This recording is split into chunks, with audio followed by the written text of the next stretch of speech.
So ayan guys, good morning. So ito pala yung sitwasyon namin dito sa baba ng condominium namin. Ito po sobrang lakas, sobrang laki ng tubig po dito sa baba mismo. Ayan, kawawa yung mga sasakyan. Grabe.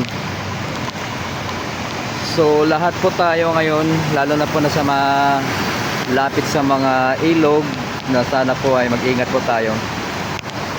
At kahit pa paano may pasok pa din tayo ngayon, hindi nakasuspend yung trabaho maliban sa school. Yan.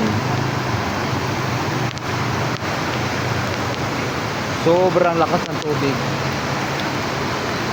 At ito guys, ito mga kahilaw, ito yung condominium kung saan kami nakatira ngayon. At dito sa baba may McDonald's, 7-Eleven, KFC.